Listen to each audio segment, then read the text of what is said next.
मित्रों, आज हमारी कहानी का शीर्षक है गरीब बुढ़िया की खीर का जादू। एक समय की बात है। एक गांव में एक गरीब बुढ़िया रहती थी। वो पूरी तरह से अकेले रहा करती थी। उसका कोई भी नहीं था, ना बाल बच्चे ना कोई रिश्तेदार। सुबह शाम लोगों के छोटे मोटे काम किया करती थी, जिसके बदले लोग उसको पैसे, अनाज या खाने पीने का सामान दे दिया करते थे, जिसको खा पी कर वो अपना जीवन बिताया करती थी। वह अपने जीवन में पूरी तरह से संतुष्ट थी। उसे भगवान से किसी प्रकार का कोई शिकायत भी नहीं था। दूसरों के सामान के कारण बुढ़िया का घर पूरी तरह से सामानों से भरा हुआ था। एक बार की बात है, वह अपने घर को खोलकर घर के सामान को धूप में दिखा रही थी। उस समय वहां से दो चोर जा रहे थे। जब उन्होंने देखा कि बुढ़िया के घर में तरह तरह का सामान भरा हुआ है, तब उन्हें बड़ा लालच आया और वो सोचने लगे कि इस घर में तो बुढ़िया अकेले रहती है, क्यों ना हम आकर इसके घर को ही साफ कर दे।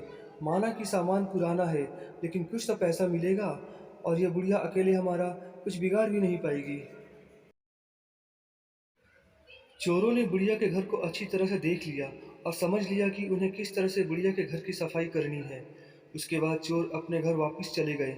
बुढ़िया बेचारी को सपने में भी ये ख्याल नहीं आया कि उसके घर में भी कभी चोरी हो सकती है, क्योंकि इसके घर में तो खुद के उसके कपड़े तक उसके नहीं थे। सब कुछ गांव वाले उसे दिया करते थे, जो अपने घर में रख लेती थी। और कुछ दिन बीत गए और एक दिन रात में चोर अपने दो साथियों को लेकर बुढ़िया के घर पहुंच गए। कमाल की बात यह थी कि उस दिन सरपंच ने बुढ़िया को चावल, दूध और चीनी दी थी और बुढ़िया बहुत खुश थी। बुढ़िया ने खुशी खुशी अपने लिए खीर बनाई और खीर बनाकर वो उस खीर को चूल्हे पर रख कर सोचने लगी कि अभी तो खीर बहुत ही गर्म है, जब थोड़ी ठंडी हो जाएगी तब आराम से खाऊंगी।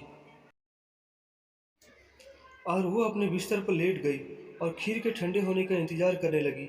लेटे लेटे उसे नींद आ गई और वो सो गई और जोर जोर से खर्राटे लेने लगी। चोर बाहर खड़े थे। बुढ़िया के खर्राटे की आवाज़ सुनते ही उन्होंने सोचा कि चलो अब रास्ता साफ हो गया और अब हम आराम से बुढ़िया का घर साफ कर सकते हैं। वह सब जल्दी से जल्दी आकर बुढ़िया के घर में सामान तलाशने लगे, परंतु कमाल की बात यह थी कि उन्होंने जो देखा था वो बिल्कुल गलत था। बुढ़िया का घर तो सामान से भरा हुआ था, किंतु एक भी सामान साबुत नहीं था। हर सामान टूटा फूटा, पुराना और खराब था। यह चोर बड़े दुखी हुए और बुढ़िया को बहुत गालियां देने लगे और वह बोले, देखो कितनी दुष्ट बुढ़िया है, आराम से सो रही है और हम बेचारे इतनी मेहनत कर रहे हैं। तभी दूसरे चोर की नज़र चूल्हे पर रखी खीर पर पड़ी। गरम गरम खीर को देखकर चोर ने कहा, चलो बुढ़िया के घर कुछ और नहीं मिला तो कम से कम खीर तो है। और वह उसको खाने लगे। जब वो खीर खाकर जाने लगे तो उन्होंने थोड़ी सी खीर बुढ़िया के लिए छोड़ दी, किंतु जब उन्होंने बुढ़िया की तरफ देखा तो उसका हाथ खुला हुआ था, जैसे वह कुछ मांग रही थी। साथ ही उसका मुंह भी खुला हुआ था, जिसे देखकर चोरों ने सोचा कि बेचारी बुढ़िया लोगों से मांगकर अपना जीवन बिता रही है। लगता है बहुत थक गई है और खाने के लिए खीर मांग रही है। आखिर उम्र में है तो हमारी माँ के ही बराबर है। और बिना कुछ सोचे समझे गरम गरम खीर बुढ़िया के मुंह में डाल दी। गरम गरम खीर मुंह में पड़ते ही बुढ़िया जोर से चिल्लाई, हाय दैया, मार डाला मार डाला मार डाला। बुढ़िया की चीख सुनते ही चोर डर के जल्दी जल्दी छुपने लगे। जिसने मुंह में खीर डाली थी वो ऊपर जाकर छिप गया, एक चारपाई के नीचे और एक चारपाई के दाएं। बुढ़िया की चीख सुनते ही गांव वाले बुढ़िया के घर आ गए और पूछने लगे, क्या हुआ माँ? बुढ़िया बोली, मुझे क्या पता, ऊपर वाला जाने।